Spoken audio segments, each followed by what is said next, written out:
नमस्कार, आप देख रहे हैं न्यूज फॉर नेशन और मैं हूं सांत्वना आपके साथ। जिस बेगूसराय गोलीकांड ने पूरे बिहार को दहला दिया, उस बेगूसराय गोलीकांड का पर्दाफाश हो चुका है। मुख्य आरोपियों की गिरफ्तारी पुलिस के द्वारा की जा चुकी है, जिसके बाद एक एक खेल का खुलासा हो गया है। आधुनिकीकरण और तकनीक के बेहतर इस्तेमाल का नमूना इस बेगूसराय गोलीकांड के मामले में पुलिस ने पेश किया, जिसके बाद एक एक तुरुप का इक्का पुलिस के हाथों लग गया।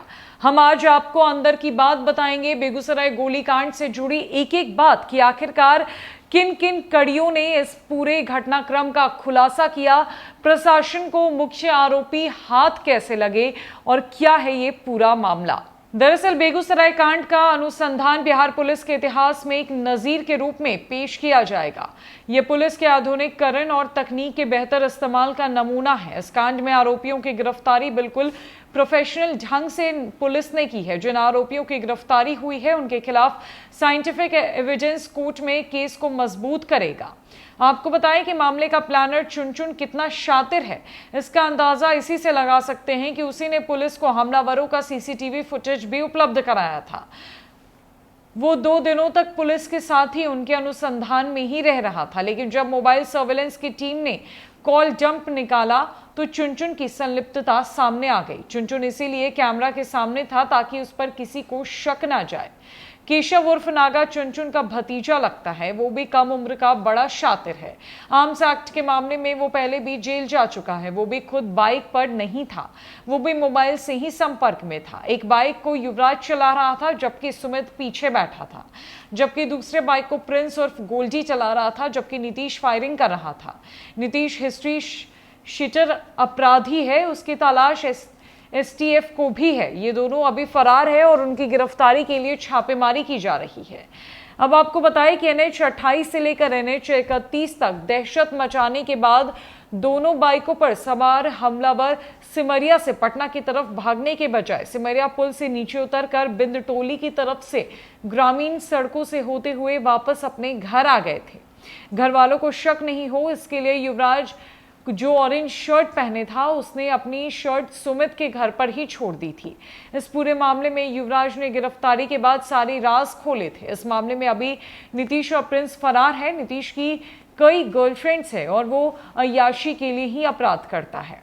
अब तक के अनुसंधान में सामने आया है कि इस पूरी वारदात को अंजाम देने का मकसद इनका इलाके में खौफ जमाना था, ताकि इनके नाम का दहशत हो। इनके पास से जो मोबाइल मिले हैं उसमें हथियारों से लेकर शराब की खरीद बिक्री तक के सबूत मिले हैं।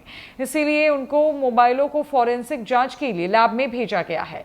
पुलिस सूत्रों के अनुसार घटना के दिन भी इलाके में इनकी शराब की बड़ी खेप पकड़ी गई थी, लेकिन पुलिस ने उसको गायब कर दी थी, जिसके लिए प्रशासन से नाराजगी जताई गई है। यह गिरोह तेजी से अपने गिरोह का दबदबा कायम करना चाहता था। बहरहाल बेगूसराय कांड में फॉरेंसिक की टीम ने 3G लेजर कैमरे का इस्तेमाल घटनास्थल पर सिनको को रिक्रिएशन में किया। उन 5 स्थानों पर किया जहां फायरिंग की घटना हुई। जो खाली कारतूस मिले उसका बैलिस्टिक जांच किया जाएगा, जिससे बरामद हथियारों के बारे में पता चलेगा कि गोली इससे चली है या नहीं।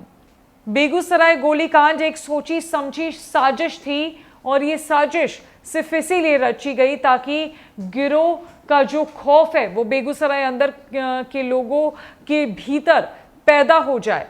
ये लोग ये खौफ जमाना चाहते थे कि लोग इनसे डरे और सहमे। जो सबसे ज्यादा क्राइम करेगा वही बेगूसराय पर राज करेगा, इस बात की शर्त इन 4 युवकों में लगी थी, जो पहले से कई मामलों में भी संलिप्त है, चाहे वो शराब की खरीद बिक्री हो या आर्म्स एक्ट के तहत पहले भी जेल जाना हो। लेकिन इतने बड़े कांड को अंजाम देने से पहले इन्होंने एक बार भी नहीं सोचा और लगातार ताबड़तोड़ गोलियां 11 लोगों पर चला दी। दिन दहाड़े इतनी बड़ी घटना को अंजाम दिया गया, जिसके बाद पूरा का पूरा बिहार दहल चुका है। बेगूसराय के लोगों में दहशत का माहौल है, लेकिन प्रशासन की नाजीर पेश की जाए। लेकिन इस गोलीकांड के बाद बेगूसराय पुलिस की नजीर इतिहास में पेश की जाएगी, क्योंकि मॉडर्न टेक्नोलॉजी के सही इस्तेमाल के कारण ही इस पूरे गोलीकांड का खुलासा हो पाया है, चाहे वो सीसीटीवी फुटेज खंगालना हो, मोबाइल को सर्विलेंस पर रखना हो या फिर एक व्हाट्सएप मैसेज से इस पूरे गोलीकांड का पर्दाफाश करना हो। आरोपी पकड़े गए हैं, 2 अन्य आरोपी फरार है, उनको लेकर लगातार छापेमारी जारी है। पुलिस का कहना है कि वो भी जल्द पकड़े जाएंगे। फिलहाल के लिए इस अपडेट में इतना ही है। न कोई अपडेट्स के लिए हमारे साथ बने रहे न्यूज़ फॉर नेशन में। नमस्कार।